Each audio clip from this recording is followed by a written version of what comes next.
が消えかかるそれがオレンジャー熱い血流れる鋼のマシン Welcome to the Super Sentai Brothers. This is episode 16 of For Your Eyes Ohranger, the internet's best and only podcast dedicated to Chouriki Sentai Ohranger. Each week we watch an episode of the show and we share our thoughts with you, the listener. My name is Matt J. With me as always is my co-host and brother Dave. Dave, how you doing today? Getting a little bored to hearing that intro, I'll tell you that much. Hey, listen, not everybody needs to know that this is our third time trying to record this intro. I clearly disagree. No, I'm doing really well. Nice. Really well. It's we're doing a live episode. We don't do a whole lot of these, but they're always fun. Yeah, so... By live, we mean we're both in the same room. Right. Like, You obviously are not listening to this live. That would be madness. yeah, no, that you don't want that. You don't want it. I don't want it. No. This requires... It doesn't necessarily require heavy editing to make us sound like we know what we're doing, but it does definitely require some editing. Yeah, some. And a non-zero amount. So, right. Like, otherwise, you would have heard me try to start this episode 3 separate times. So, Matt. Oh, yeah. Anyway, as aforementioned, what we do every week, we watch an episode of the show, and this week's episode is episode 16. It is called Naughty, the Future Child. I don't like naughty... Anyway, no. This go ahead. is like a naughty child. Yeah. You got it. Right, I got it. Anyway, but we're going to get to that in a minute, because first, we've got some business to take care of. The business of fun, Dave. As always, shining in the heavens, there are 5 stars. What is our first star of the week? So, my first star of the week, Matt, is that I am experiencing what I think has got to be a uniquely, internet-oriented...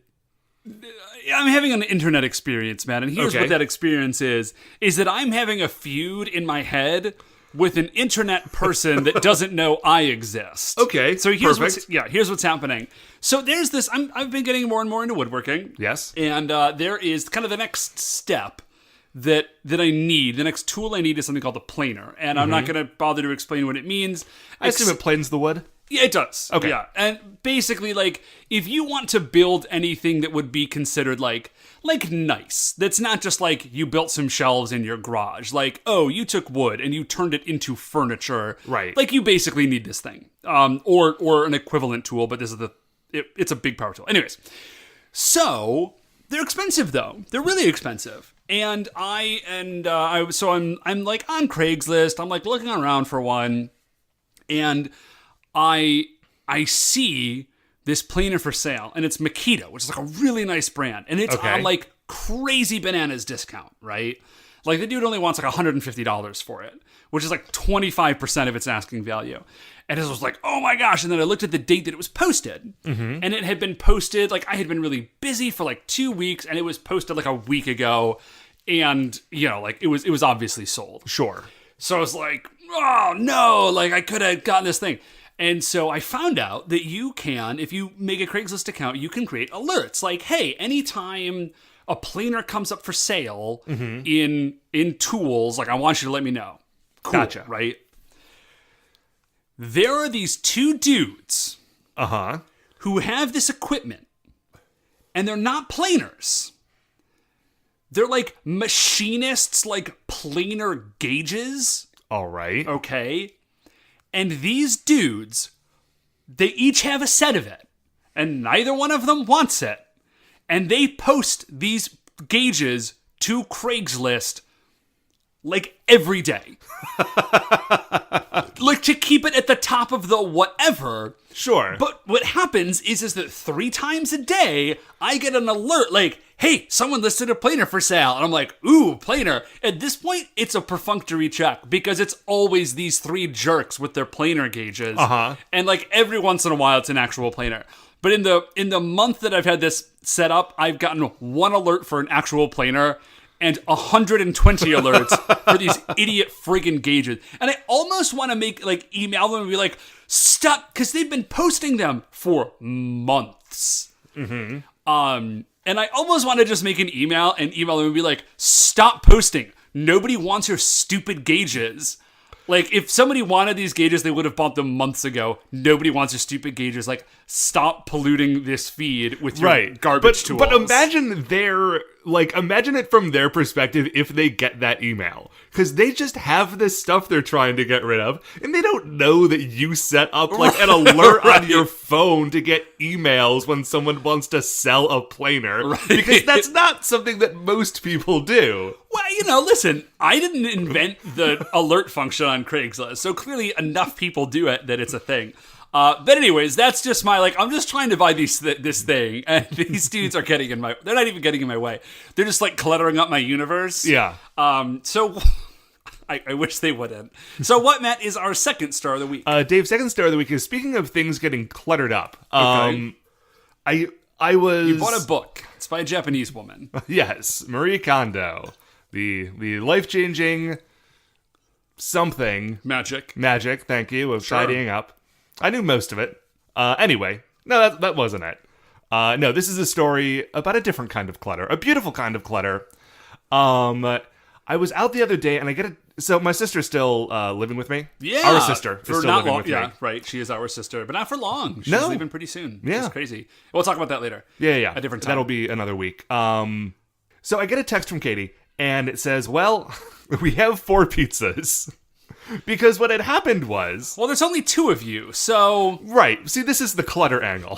The refrigerator, we had to really move some stuff around to make room. Because what had happened is she had ordered 2 different pizzas, and, one sort of pizza was going to be on one type of crust. One was on a thin crust, and one was on, a thick crust. Why? But sure. Well, it's not like a thick crust, like a Chicago deep dish, but a thick crust like the No, Domino's. that's fine. I'm questioning why you're ordering thin crust pizza. Regular crust, I guess. Okay, got it. I don't know. So there's regular and extra crust is what Yes. Yeah, no, that's a decision that makes sense. Sure. That's fine. I occasionally like a thin crust. Yeah? Not on everything, but there are some types of pizza for which I enjoy a thin crust. I'll eat a thin crust if it's there, unless it's one of those weird cracker crusts. No, not That's like that. garbage. Yeah. But anyways. Would you eat a Donato's?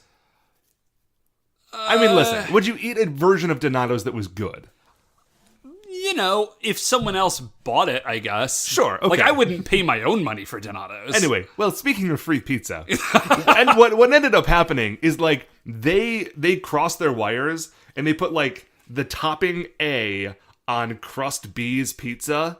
Oh, and so they were walking out the door and we're like, oh, this is wrong. But instead of throwing away the ones that were made incorrectly, or just leaving them there for the employees to eat, they just made a new batch and brought all 4 pizzas to the apartment. Ah, nice. And so there's only 2 of us there, and it takes a while to get through that many pizzas. That's a fair amount of pizza. And so by the end of yesterday, I think we're about done with them. By the end of yesterday, we're just oh my gosh, well, I love pizza, but congratulations. Yeah. Good. I mean, I don't know that I'm going to say good for you. It's one of those surprises that's so beautiful the first day that it happens, and then a few days later you realize that it's a curse. Right, this is the Midas touch because of you pizza. You can throw it away. You're allowed to, obviously. Yeah, if you're a robot monster. But it seems like an actual crime to do that with free pizza. Yeah, it is. So I just keep it's eating a pizza crime.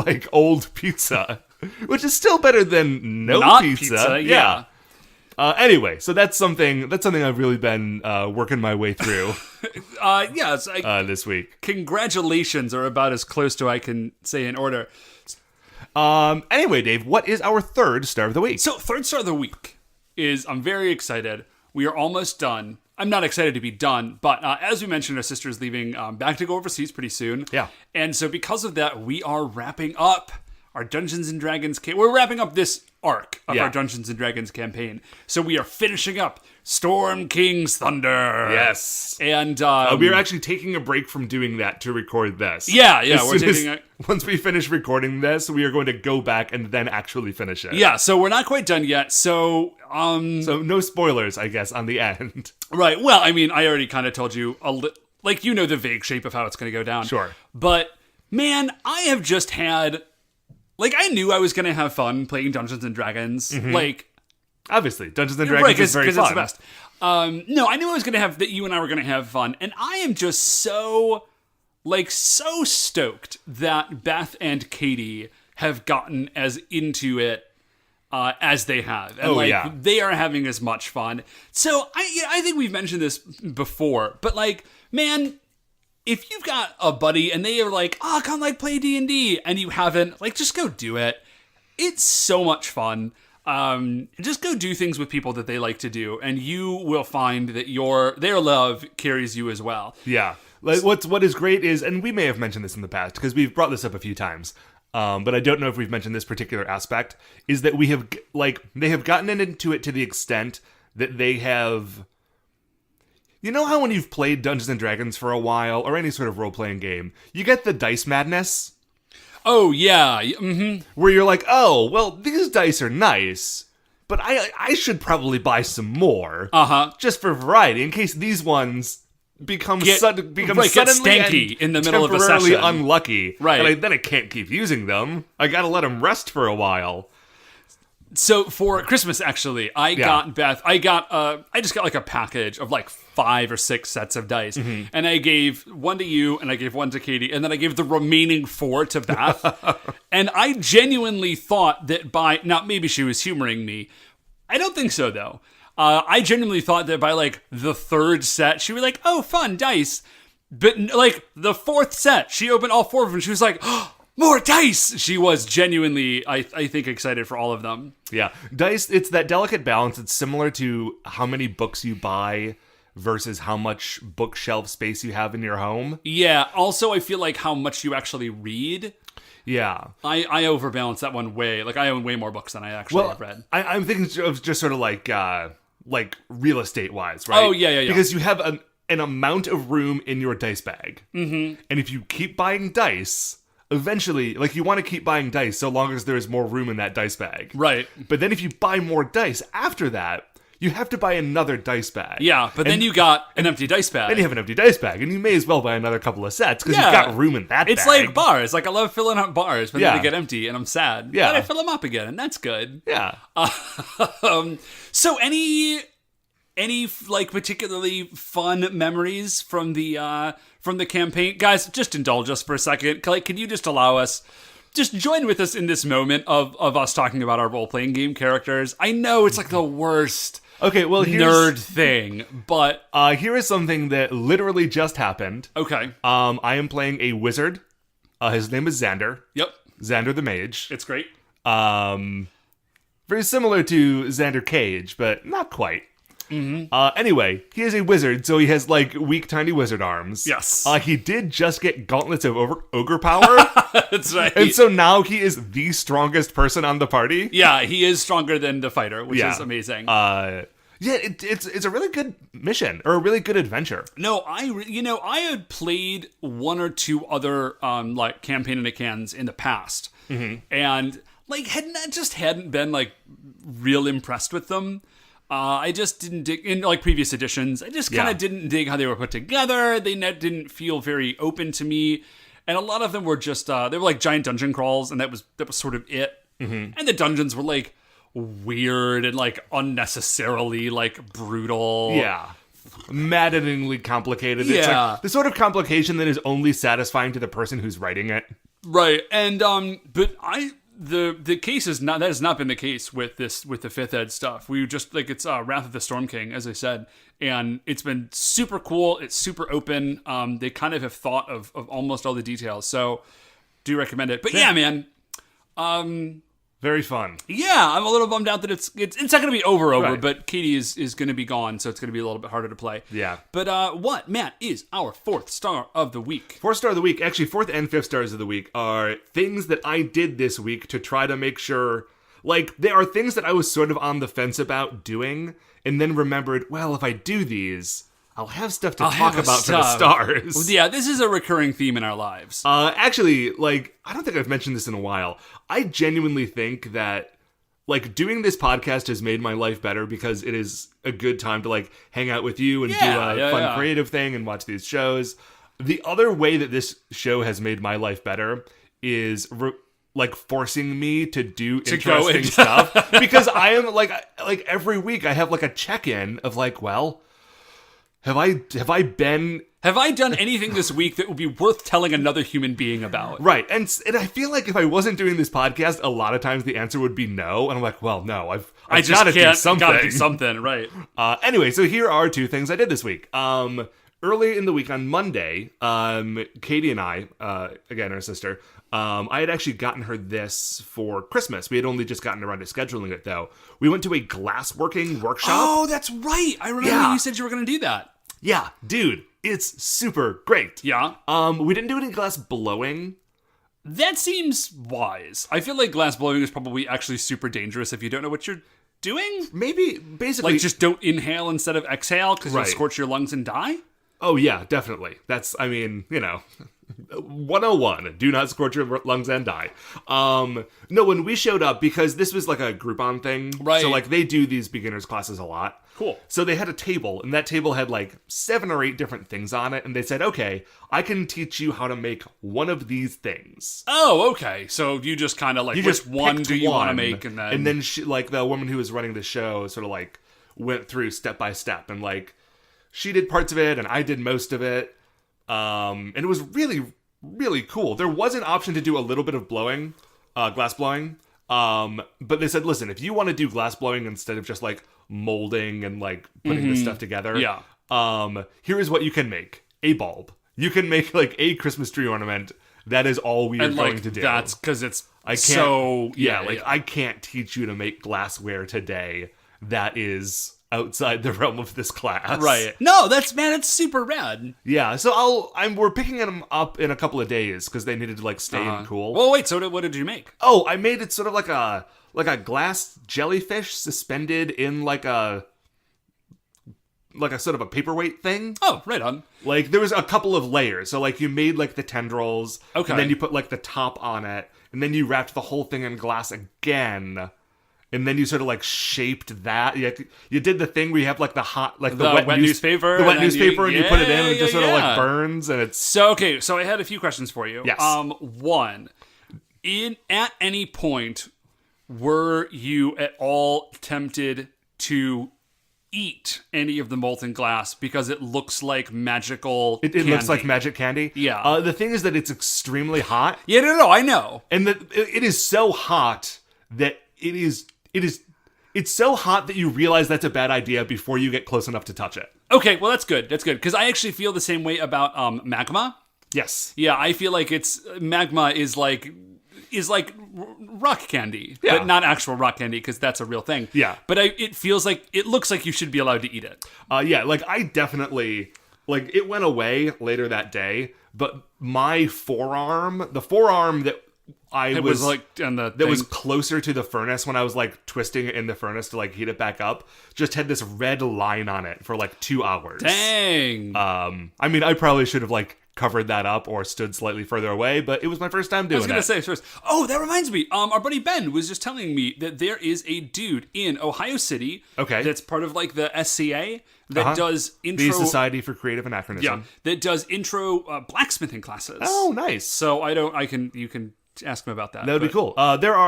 This was also in Ohio City. There is another glassblowing place in Ohio City. Oh. There are 2 glassblowing places in Ohio City within like, one is on West 25th behind the West Side Market, and one is on like Lorraine and West 40th so. If there's some place in Cleveland's going to have like a bunch of glassblowing studios, Ohio City probably. It's very funny because like I definitely thought I was supposed to be going to the one when I thought the Groupon, right. And then when I looked up directions, like, wait, that's not where that is. Oh, is there another place? So no, that's super. That's yeah, super it was fun. really great. I'll put up some pictures on the Twitter feed once we go collect them. So what, Matt, is our 5th star of the week? Dave, 5th star of the week is last night.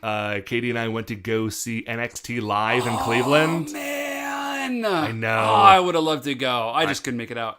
Yeah, so it had been a while since I'd gone to one of these. Since you and I went to 2 of them. Yeah, we've been to 2 of them. We talked about them. They were amazing. Yeah, but that was like 2 years ago or something. Yeah, it's been a minute. And I don't really follow NXT. Like I dig wrestling enough that I will like watch it with someone else, or I will like I went to the live shows and like those were super fun, or like our buddy Josh hosts like a WrestleMania party every year. It's like I'll go to that. Like that's fine, but I don't tune in every week. Right.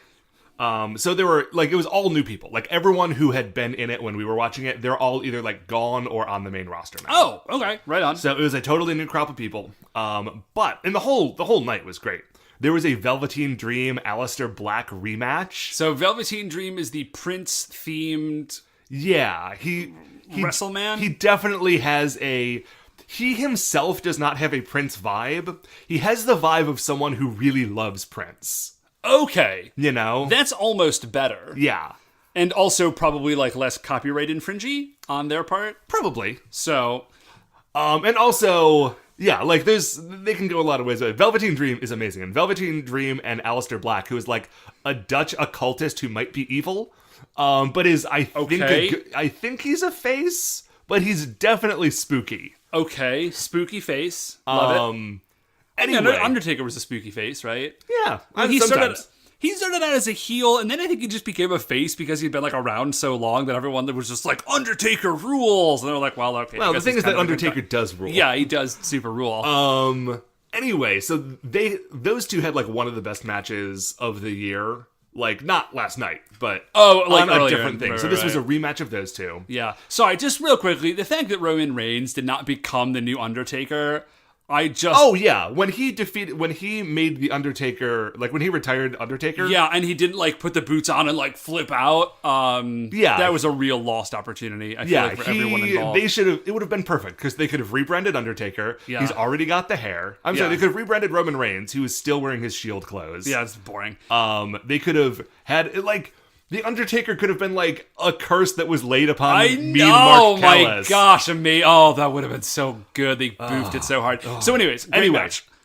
But the main event of this night was the current NXT champion, Andrade Cien Almas. That's a name. And his, like, manager partner, Zelina. Okay. He's Italian? No. Mexican. Mexicans, okay. Against hometown hero Johnny Gargano and his wife Candice LeRae. Now that's his actual wife. That's right? his actual wife. Yeah. Nice. Now just remind me real quickly. Hometown hero is not like his tagline. He is actually from Cleveland. He is from Cleveland. Yeah, and he's. Like, The Miz and Dolph Ziggler are also from Cleveland. Oh, okay. Like, those are dudes from Cleveland who became wrestlers. Got it. Johnny Gargano is a Cleveland wrestler.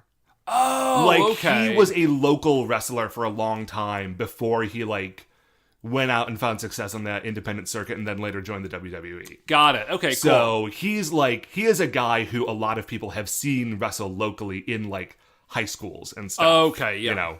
Yeah, there's actually like 3 or 4 wrestling promotions in and around Cleveland, I think. Well, the main one is AIW, and, like, he was a trainer there. I think his dad is, like, part owner of it or something. Oh, okay. Like, he is, like, Mr. Cleveland Wrestling. Got it.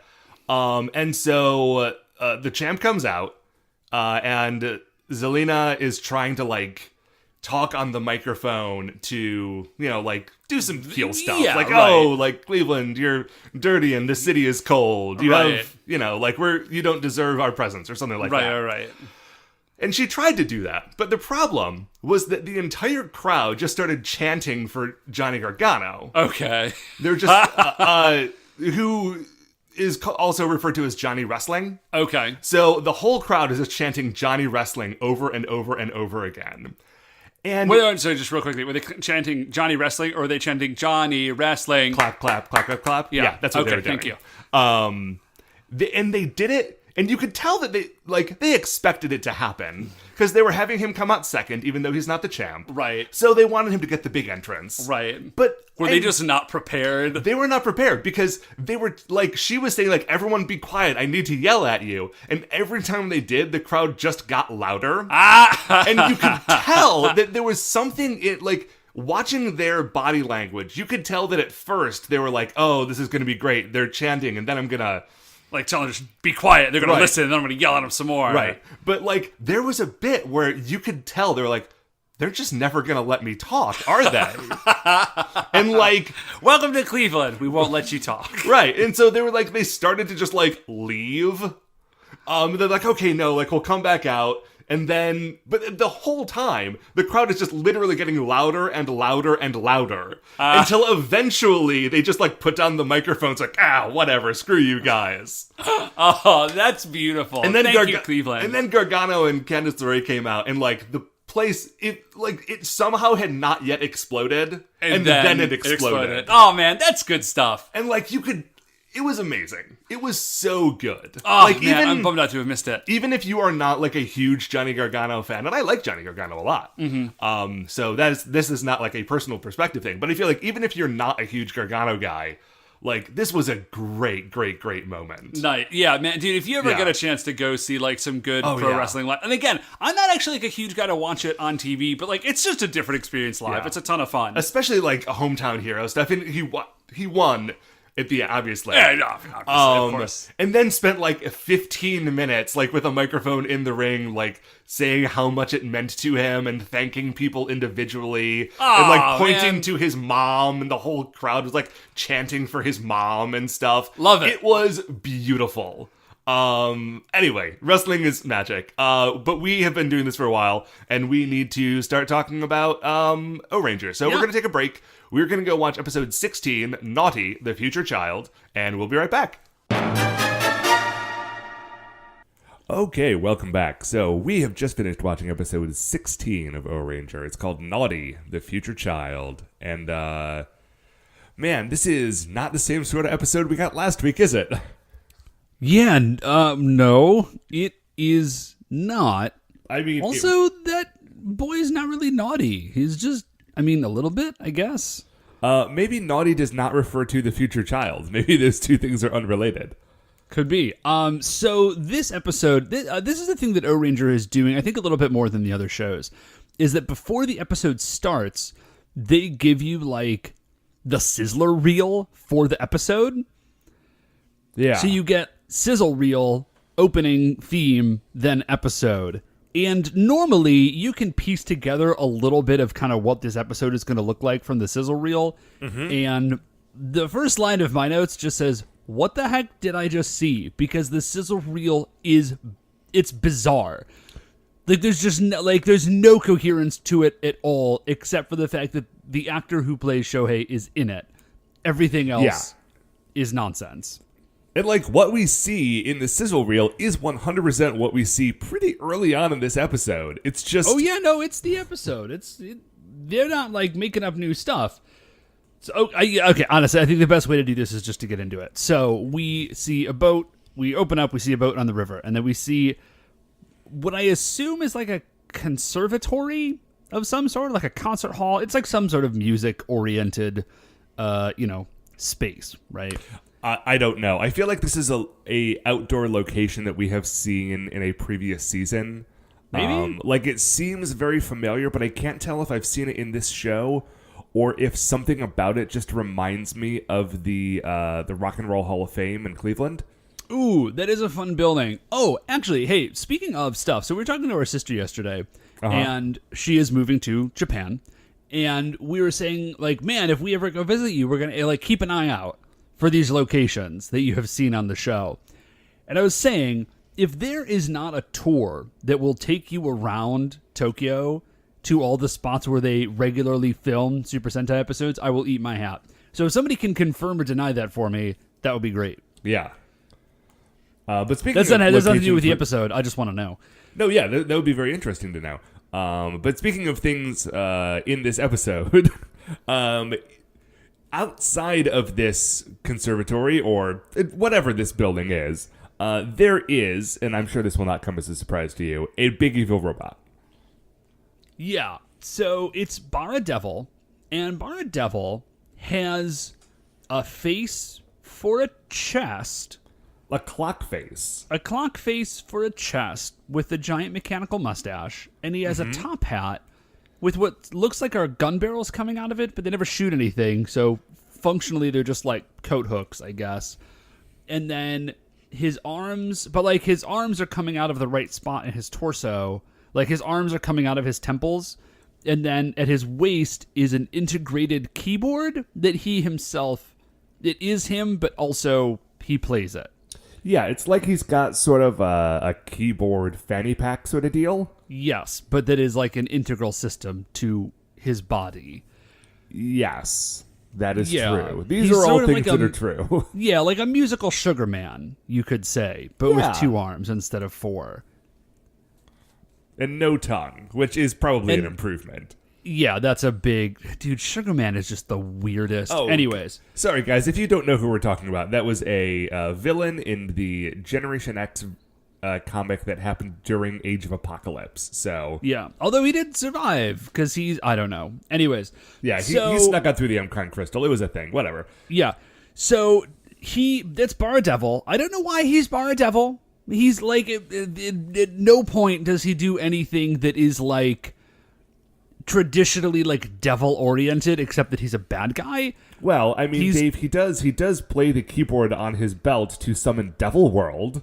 Yeah, but I feel like that's a chicken and egg scenario. Like, I don't know which of those. Like, he could have been Bara musician or Bara pipe, anything. Anyways, so he does. As Matt said, he starts to play on his belly, and he says, "Devil World, start." And I guess that's the name of the piece that he's playing.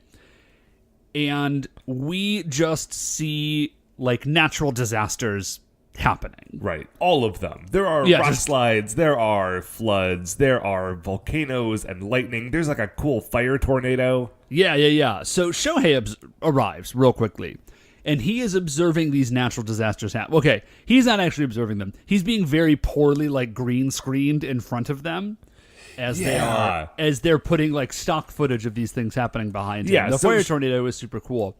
Yeah, Shohei is in just like an industrial yard somewhere. Yeah. With like pipes and boxes around. And there are explosions happening around him. So these are not just things he is seeing. He is being attacked by them, but there's not actually any like coherent connection in between like the landslide that he sees and the explosion that happens next to him. Right. Well, he's also, despite the fact that he doesn't move, the stock footage they're using is like rapidly shifting localities. Like he's in front of a mountain, and then he's in the woods, and then he's back on the docks. But like it's all explosions and like lightning bolts and rock slides and fire tornadoes and everything. So he, it's bizarre. So he hops on his communicator and he says, "Oh my gosh, everybody please come. There are strange phenomenon happening at like such and such a location, like 0.8562 or whatever." So we flip up to the Baranoa Empire, and now it turns out, amazingly, this is so glorious. Thank you so much. There is an explanation as to why this is all bizarre. None of it's real. Well, the explosions presumably are real. Right. None of the natural disasters are actually real. Bara Devil can use his music to create, they say virtual reality. I think that's not actually what they mean. I think they mean some sort of like hypnotic mastermind style illusion powers, right, with his music. But this was in the 90s, and so no one had a clear picture as to what virtual reality was. And like he's not strapping an Oculus Rift on everybody in range. So they're like, he will create Devil World, and then I'm not sure like what the plan is beyond that. It's like they got as far as Devil World, and that was good. I don't know. So but, this apparently is a Prince Bulldon't plan. And his parents are so proud of him. So apparently this plan is not only good, but going well. I mean, Devil World seems to be working. I don't know what it does aside from freak people out, but it works. So Shohei arrives actually at wherever Bara Devil is, and he starts to fight. And Bara Devil lets loose, it's actually a really cool attack. It's called Note Bomb. Oh, yeah. And he like generates like holographic musical staves in the air, and then he like plays his piano, and all the notes fly off the staves and explode around Shohei. So that's pretty rad. Yeah, it's a very cool look. And so he is then... Okay, so this is where things get weird. I just don't even... So Bara Devil... I'm not sure how to transition into this. Well, neither does the show. So Bara Devil is playing his evil piano to cause bad laser magic, And in the course of exploding laser magic notes. Yeah, in the course of him doing this, we cut to what can only be described as a time vortex. And that's a fair... Listen, that's a, sure. Yeah, it's a time vortex. And a future child, is being sucked through it into the present of Ohranger. It just lands in between Shohei and Bara Devil. And not only does this happen, but there's sort of like a feedback loop where like the music goes out, it hits this pendant that this child is wearing. Which is if it's a mysterious stone from Skyrim. Yeah, it looks exactly like you got the Eye of Agamotto, but like a future version. And you like super glued a mysterious stone from Skyrim to it. Yep, nailed it. So there's some sort of like feedback where like the music when it like hits this pendant, it like backfires on Bara Devil or something. Yeah, it either like backfires or cancels it out, but like whatever it is, like Bara Devil's attacks like stop working. So first of all, I want to say this kid, who we will find out later, his name is Jun. This kid has a look. He is fashion forward. He's very fashion forward. He's forward by about 100, 200 and change years when the show was being made. So he is wearing like short shorts, like super short shorts. Yes. And then like a harness. Like a big he's got like vest with bits on it. But with like big shoulder pads. And it's all silver, by the way. Well, of course it's silver. It's from the future, it's in the future. And it's long sleeved. And then he's wearing like Mega Man boots, basically. He's wearing Mega Man boots. And he's got just a bowl haircut. And he just has like the dopiest look on his face. And he's got this stone, which doesn't match anything else that he's wearing. Well, Dave, the stone is not that is not native to his homeland, but we will get to it in a bit. Yeah, so he there's still a fight happening, and there's a pretty cool stairwell fight because all the Rangers show up. Oh yeah, very well choreographed. They're all fighting. The stairwell is not just stairs; it's like stair platform. Like, yeah, and then when it gets up to the top, it turns into like a series of like walkways around the tops of these buildings. Yeah. And so, like, there's a very cool bit where the Bara soldiers and the O-Rangers are all fighting on this stairwell that's, like, anytime... Okay, this is not a big deal, and I think that maybe I've brought it up before, but every time there is a well-choreographed fight with stunts and stuff that happens on a big staircase, it always seems like they're putting in so much more work on this show than they have to, because that's just, like, legit tricky and dangerous. Well, dude, this whole fight sequence is... Well, there's a little thing that happens before it, but this whole fight sequence is crazy, because they go through... It's like a 45-second single-frame shot where the cameraman is, like, going up the stairs and then, like, seeing something happening and then turning, like, on the left and then turns to the right and walks in a circle, like, on this balcony around the outside of the building and then, like, meets back up with a fight that's happening... Like, he saw O-Red on his left and then was watching O-Yellow fight, and then he follows O-Yellow as O-Yellow is, like, going around the building, and then when they get all the way around, O-Red is still, like, back on the other side, and they meet back up. It's, like, one long, continuous fight shot. It's really good. Yeah, it's crazy. It's like some weird Birdman stuff. Yeah, well, the fight at the very end, the giant fight, was also, like, pretty choreographed. So I just wonder if, like, whoever was doing the choreography for this...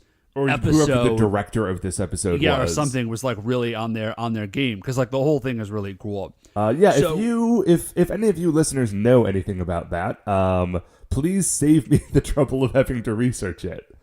So before all that happens, the kid Jun has just run away because he like has no idea what's going on. He's freaking out, and there's a giant piano man who's attacking him with music notes. Now, when you say there's a giant piano man... I do not mean Billy Joel. I just wanted to be clear. Yeah, no, just thought I would clear that one up for you. So he just books it, and Goro's like, hey, Shohei, like, we're good. We're fine. You go see what's up with that kid. Like, just boogie. Right. So Shohei chases after him, and then we see the whole fight thing. So he's chasing after Jun, and Jun is running away, which... Yes. Sure. And as Jun is running away, just a kid just grabs him and, like, pulls him behind a little cement thing. And he says, "Hey, man, what's up with you? Why is that dude chasing you?" And Jun just says, "Yeah, I don't know, man." Yeah, Jun's having a real morning, and he's not really sure what is happening here. Yeah, and so I like, this kid is just a good citizen. He just sees that Jun is running from an adult, and he's just like, well, I don't know, but I know I'm on Team Kid, so I'm going to help this guy out.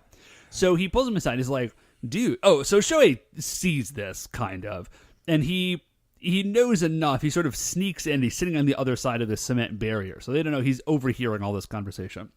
So Mikio is the other kid's name. We will find out in a minute. And he says, so, you've sure got a look going on here, but what's up with that pendant? Yeah.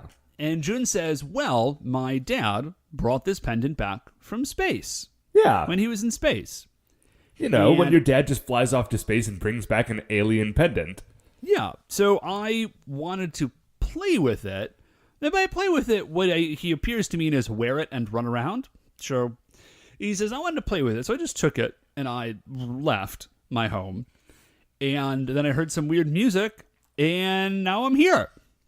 So, yeah, that's been my morning. At this point, Shohei pops out. Yes. And he just says, like, hey, okay, so, where are you from? Yeah, he specifically says, what year were you born? And the kid's like, oh, yeah, I was born in, like 2209 or whatever. Yeah. So Shohei is kind of creeped out by this. I feel like he shouldn't be, because, so first of all, this amulet definitely has the look of, like, Chouriki technology, I want to say. Okay. And second of all, if this kid, this human child, is born in the year 2200... I feel like that says good things about the Rangers' like chance of success for victory. Oh yeah, yeah. Shohei doesn't think about that, but he's like, okay, well we gotta figure out what's going on. Yeah. We cut back to the moon, and Prince Bulldoge is furious that his plans with the Devil World stuff have all been sidelined by this time travel nonsense. Yeah. And then we get maybe a clue as to why Prince Bulldoge is so terrible. Yeah, Prince Bulldoge doesn't really have a great, like, home life. He's not very well supported by his parents because he's so sad. He's like, oh no, like, how dare these people interrupt my Devil World? And Emperor Bacchus Wrath just rolls out. And I wrote this down because I wanted to make sure I got the wording right. Emperor Bacchus Wrath rolls over and says, no one cares about your Devil World anymore. Like, yeah, because he has figured out that there is some interaction here that permits for time travel. Yeah, he's like, we are all about time stuff now. Devil World is so this morning. Yeah. Or any time, because now we can time travel. So, like, priority number 1 is ignore whatever your idiot plan was. Priority number 2, pursuant to priority number 1, is to get that amulet. Right. And he's like, Bara Devil, you're on it. Get that amulet. That's your mission. And what we will do with this amulet is amazing. Oh, yes. We see like Emperor Bacchus Wrath's like dream sequence as to what he wants to do. So his plan is that he is going to go back in time. Yes. To caveman times, where he will find the one ancestor of the Rangers. You know how in time travel and TV, someone who is your family member from a long time ago looks exactly like you? Yeah. Well, that's how you know that that's the important one. Like, you could kill anybody else in that person's ancestry, it wouldn't matter. You just have to find the one person that looks exactly like them, and if you kill that person, the person you hate in the future is never born, because time travel. And what's nice is that in the case of the Ohrangers, that one important person for all 5 Ohrangers were all around at the same time in caveman times, and were all hanging out together. And all had stone caveman versions of their ranger weapons. Yes. So yeah, there is like cave Cave Jury has like stone nunchucks, and Cave Momo has like a big like a shield made out of rocks. And there's like, it's fantastic. So they like, that's the plan. He's like, well, and if we kill their ancestors, like, I feel like if you've got time travel, just go back to before humans ruled the earth and just take it over then. Why would you go back in time, kill the Ranger's ancestors, and then come to the future and then conquer modern man, who still does have like nuclear weapons? Right. Man, listen. The things we know about the plans of the Machine Empire is that they have grown like increasingly esoteric, but none of them work. And I appreciate their willingness to think outside the box. Listen, maybe they are... Man, okay, no, I was going to go off on a weird thing there, and I'm going to forget it. So, the next thing we see is that... So, Bull Don't is sent down to get the pendant. That's the new plan. Bara Devil is sent down to get the pendant. Sorry, yeah. And so, it's Shohei and the two kids. He's still there with Jun and Mikio. Yeah, and apparently Jun just trusts Shohei implicitly now. Like, they have had one brief conversation, and now Jun is no longer running away from him. Yeah, and so they're just there, and then all of a sudden they're attacked. They're attacked. They're running away from Bara Devil, but the pendant glows, and the music stops. Like, it stops the music, and then there is some sort of like feedback loop or something, because there is like some explosions, and there's a cart, like a snacks cart that's where they're hanging out, and that gets like blown over and sent flying. And Bara Devil is furious that this happens, and so he just runs.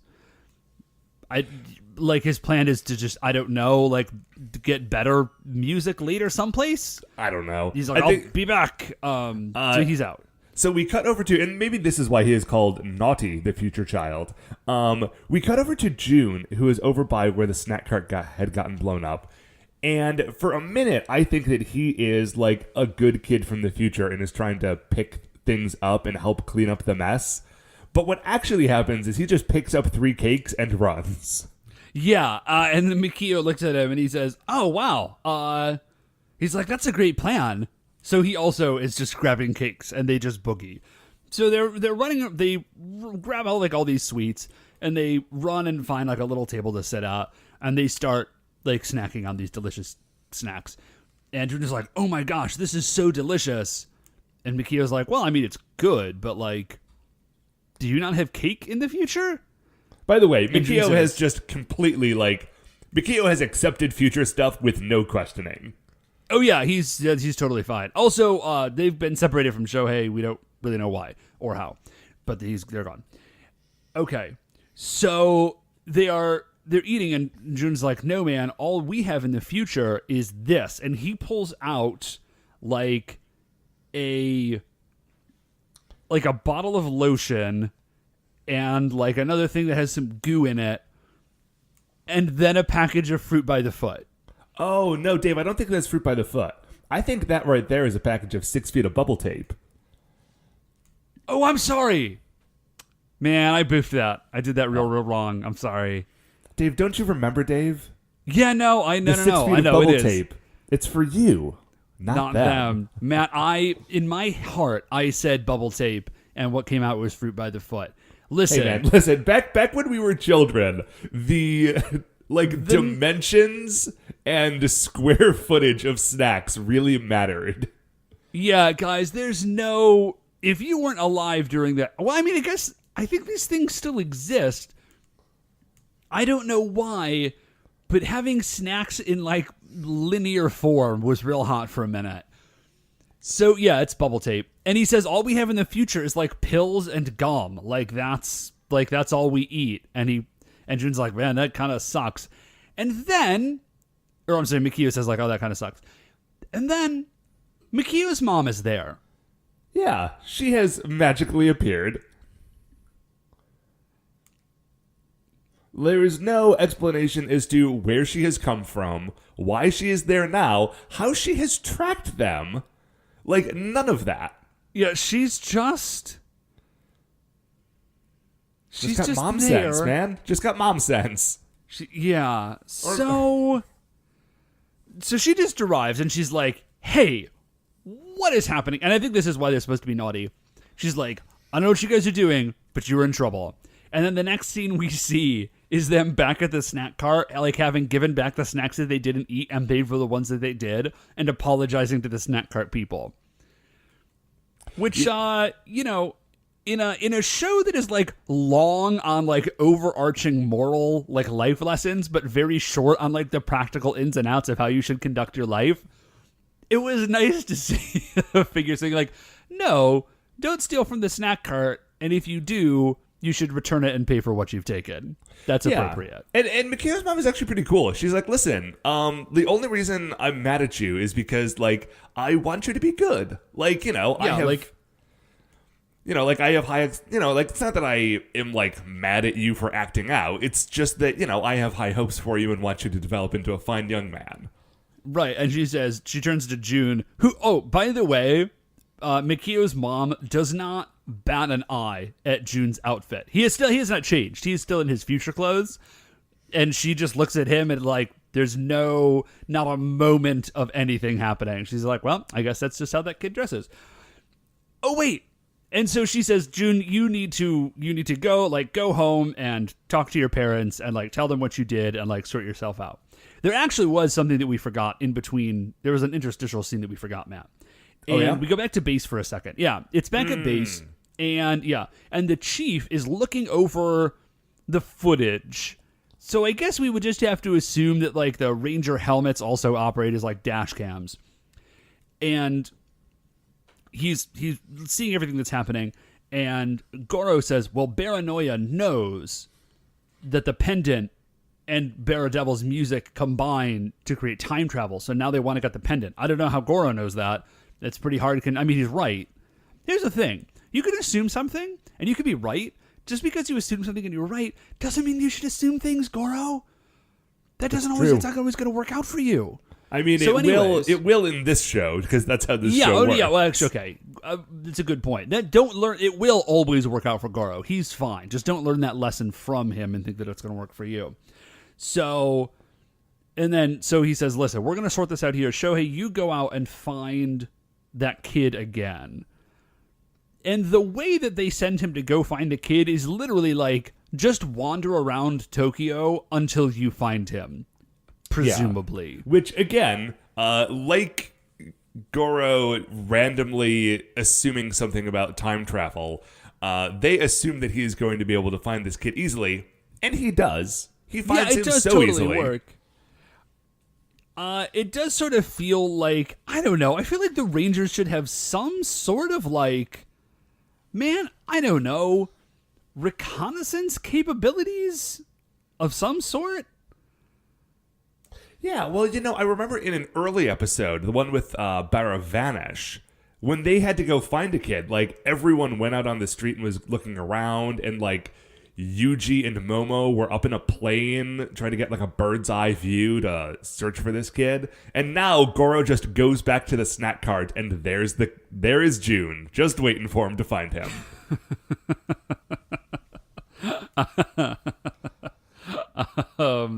So that works out. So great. So Shohei finds him, and Jun's like, oh, I just want to go home, and he gives Shohei a hug. And then Mikio comes back for a reason that is not... He's just, I guess his mom yelled at him in private, and now he's free to go play again. Right. Mikio comes back. Okay, here are some things that happen, all in rapid succession. Mikio comes back. Bara Devil, who is now giant, attacks. Here is something that does not happen.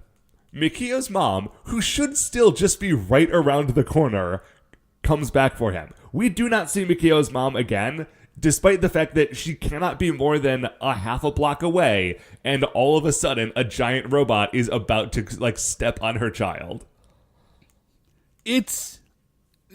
Yeah. It's not the most responsible parenting that we've seen on this show. Right. So this is actually something that I think is fun, is that Bara Devil does not waste time being tiny anymore. He's like, well, that didn't work. I'm just going to be a giant and I'm going to try to squish you, and then I will take that pendant. So He does like fire breath. The kids run. Shohei turns around to fight, and then we get one of my favorite recurring sequences in like across any Sentai. And we don't see it a lot, but we do get it every once in a while, which is when they get like henshin and then cold cocked. So like there's just a fight, and because normally like they henshin and then they fight, and this time Joe's like Chouriki henshin. God, and then he transforms, and then literally as soon as he's done transforming, he gets exploded and goes flying. I just love the visual of it. It is very fun. So he already is kind of on the rope. So he just radios HQ. He's like, dude, get the Chouriki mobiles going. Like, this dude's already giant. Do not waste any time. Like, we got to do it. Yeah, and what I really like about this time is normally when they call for help, they're just like, oh my gosh, come help me. But in this case, Goro, I'm not sorry, not Goro. I was saying Goro earlier when I meant Shohei. Sorry. Shohei like gets on his radio and he's like, hey, I'm calling in a Chouriki mobile unit strike on this location. And like gives a precise place for them to show up, which was great. Yeah, I did really dig that. It just kind of a look into the more military nature of the Rangers, which is neat. I really just appreciate it anytime that they are organized and things make sense. Yeah. Yeah. It's a beautiful little balm to my soul every once in a while. So we get a nice long toyetic commercial shot of the Chouriki mobiles like arriving, or they're like, there's just a lot of travel time where we're seeing these like very, very cool toys that you can purchase at a local store near you. Yeah, they definitely did not have quite enough story to fill this episode, and so we see the full sequence of them like getting into their cockpits and leaving the base and getting to the spot. There is a bit where they drop the giant roller, yes. But of course, giant roller is meant to attack people who are more human-sized, but Bara Devil is already a giant. Oh, by the way, at this point, Bara Devil has picked up, like King Kong style, just like picked up Shohei. Oh, yeah. So it's not working. Like, Shohei doesn't really actually have a whole lot to do. Like, he is just a very tiny man being picked up by a giant robot. But the giant roller manages to knock Bara Devil off his balance enough that he just drops Shohei. Yeah, so it just like hits him in the foot and kind of trips him, which is really fun. So we get some time of Goro and Shohei just fighting like Bara soldiers. It's not particularly crazy. Although it is, like earlier in the episode, pretty well shot. Yes, yeah, that is definitely true. So we go from there, and they both get in their Chouriki mobiles again, and Shohei opens up a box in his control panel that's just labeled Searcher in English, and he tells the chief, he's like, all right, you've got to do the analysis. So I guess they have like some sort of tele-analysis capability on the pendant Shohei's got the pendant back. Yeah.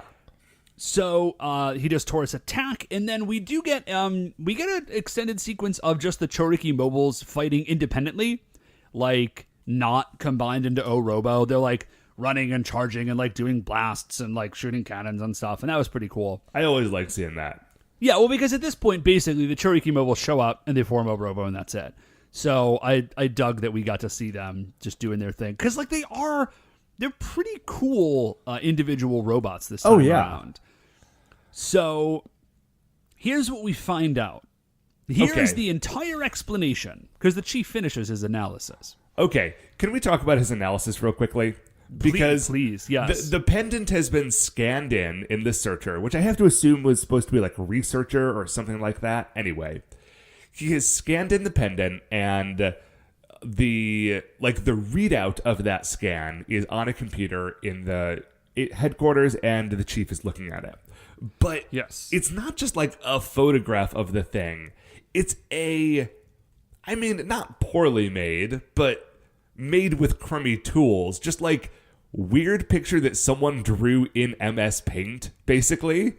Yeah. And so at some point, Chief is like, doing like the typing on the keyboard, like enhance, zoom in, one of those deals. And it zooms in.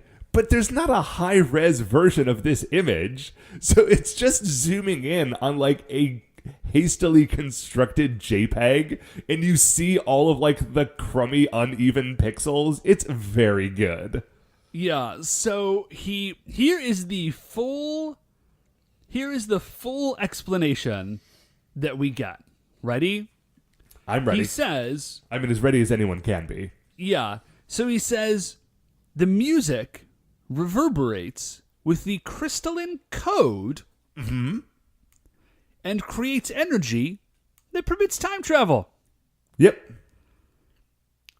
There you go, guys. That's it. That's why it works. It's the energy. It's energy that permits time travel. They cracked it, you guys. They did it. Okay, so now they're in a little bit of a pickle because they want to send June back to the future. Right. But the only way to do that is by creating more of this musical energy. And if they kill Bara Devil too quickly, then June is going to be stuck in the present. Right. So, just real quickly, Shohei does get June the pendant. He literally just throws it out of he's at the top of Orobo. He just throws it out of the top of Orobo and manages to get it within like a foot of where June is standing. Hey man, It's these just Ohranger, they're very good at their jobs. It's an astonishingly good throw. Sorry, I don't. I was expecting that. I don't know what I was expecting, but for him to just, and also, I guess that means that they could like open the windshields on Orobo because he's definitely like in the cockpit, and he doesn't get out of it and like go to the edge and chuck it out. Like he just throws it forward, and June gets it. Yeah, man, just roll down the window. I am deeply in love with the idea of like Orobo having like crank windows. So he says, yeah, they're like, what are we going to do? We've got to figure out how to get this thing going. And so what they do is they don't kill Bara Devil. They just tackle him. Like Orobo is grappling Bara Devil and just like jamming on the keyboard to create whatever particular sound it is that Bara Devil is able to create. Yeah. Now, by the way, Shohei piloting Orobo using one giant robot hand to bang away on like half a keyboard that is attached to the like waistline of an evil robot is playing beautiful music. Yeah, it's really impressive. So it works. Like of course it works. Yeah, no, it's great. It works. But there is a really cool moment where June is like paralyzed with fear. He has no idea what's happening. And the Bara soldiers, realizing that the Rangers are otherwise occupied, have just showed up street level to just try to take the pendant from June, because what's he going to do? He's just a little boy. Turns out little boy can do a lot. Mikio is like single-handedly holding off 3 or 4 Bara soldiers. Now with like Kung Fu, he's just like tackling them and kicking them in the shins. But yeah, he's just like effective. sort of being a distracting nuisance. Yeah, so that he does that for long enough. It totally works. Like, one little boy is holding his own against 8 Bara soldiers, which is something that in the first episode of this show, 4 the 4 Ohranger elite soldiers were not able to do. Yeah. So it works, and June just escapes, and he's like, bye, Mikio, thanks, Rangers, and then he's out. So he just goes back to the future. It's all fine, I guess, because that's how time travel works. It's just, you know, he'll just pop back. He won't go another 200 years into the past. He just goes into the future. Yeah, well, maybe that's where he's from. Shohei was playing that same song from earlier, but backwards. Yep, sure. I mean, why not, right? So they fight, and Orobo does not use the crown sword yet. The crown final crash. Like, he's just throwing hands. Like, he is just punching Bara Devil a lot. And again, this is what I mentioned earlier. There's just like some really cool, extensive fight choreography. It was rad. Yeah, there's a cool shot where like the camera is shooting them from below, sort of on the other side of a line of buildings. That does a good job of getting the scale as to how large these things are supposed to be. Which, like, you're supposed to get that a lot, but sometimes they forget and just put them on a featureless plane. Yes. And that's it. Like, then they pull out the sword, they do Crown Final Crash, and Bara Devil is no more. Yeah, there's like a quick after bit where they see the same boat and there's like a slow approach to the stairs and it's all the Rangers and Mikio, and I think Mikio's mom and the chief. And Mikio says like, man, Jun was really cool. I hope I can see him again. And then Shohei says, you probably will. Which I feel is deeply irresponsible. Yeah, like he came back to the past once. I'm sure it can happen again. And yeah, Right, Shohei, what are you doing, man? Yeah, like, my dude, you just killed the only being that you know of that can create that, like, weird energy, and it has to, no, that the likelihood of you seeing this kid ever again is effectively zero. You should not tell this little boy that. And then the chief also says, like, a boy who has seen the future. I have some questions that I would like to ask him as well. And they look off into the sunset, or the horizon, rather, and they see up in the clouds an image of June waving to them. And then it is the end of the episode, and I'm pretty sure we never see that kid again. Yep. So that is the end of that episode. Yes, Dave, but it is not the end of our episode. Because now it is time for us to determine where Bara Devil lands in the Creature Royale. Well, yeah, so I gotta be real, Matt. I'm not thinking real high for Bara Devil. Really? Man, I like Bara Devil. You know, okay, I like him. He's got a fun look. He's got, like, the note bomb attack, but he's not, like, he doesn't have much of a plan. He's got Devil World, and that's sort of weird and funky, but, like... Hey, man, Devil World was going to be great. It just got a little sidelined by weird time stuff. So, he's got this plan, but it's not, like, super crazy. I like his look. Like, I'm not saying he's at the bottom, but I'm not looking at, like, cracking the top 20. Oh, no. Not in the top 20. But So- I definitely... Okay, where do we want to start looking here? Well, let me just tell you, astonishingly, sort of incredibly, the Ring Priestesses are still right in the middle. Hey, man, they're they're very middle of the road. Very average, yeah. So, what, I don't know, are you higher on Bara Devil over the Ring Priestesses, or the Jewelry Priestesses? Okay, well, right below the Jewelry Priestesses, we have the Ghost Lantern. And Copy Empress. Okay, no, I don't like them as much as Copy Empress. Yeah, and then underneath that, there's Tsunekake Baba, the sandwich with, like, magical breasts. Yeah, okay, but then not too far below that, we're getting into, like, Traffic Light Dimension. And I like Bara Devil, I think, more than I like Traffic Light Dimension. Yeah, I'm cool with that. Actually, I think I kind of got it in one, because I'm looking at this, and I don't like him. I like him more than Traffic Light Dimension, but not as much as I like Bakaneko. Yeah, Bakaneko did have that weird restaurant where she was, like, capturing children and, like, trying to feed them to monsters. Mm-hmm. Yeah. Yeah. So I think that's it. I'm going to say just below Bakaneko and just above Traffic Light Dimension. Yeah, I can dig that. All right. And that, Matt, actually is going to do it for us. Yes, that is going to do it for another episode of For Your Eyes, Ohranger. Before we finish up here, I'd like to remind you all you can email the show at supersentaibrothers@gmail.com. You want to get any updates on future episodes or check out the things that we're talking about on Twitter? We are on there at Super Sentai Bros. If you like the show, please remember that shining in the iTunes review section, there are 5 stars. Review and subscribe on Apple Podcasts or whatever it is that you get the show. Theoretically, that helps people find it, and that's great. The Super Sentai Brothers are a production of Retrograde Orbit Radio. To listen to any of the other great Retrograde Orbit Radio shows, you can find them all at retrogradeorbitradio.com. Once again, we are the Super Sentai Brothers. I'm Matt. I'm Dave. And we'll see you next week for the greatest show on Earth.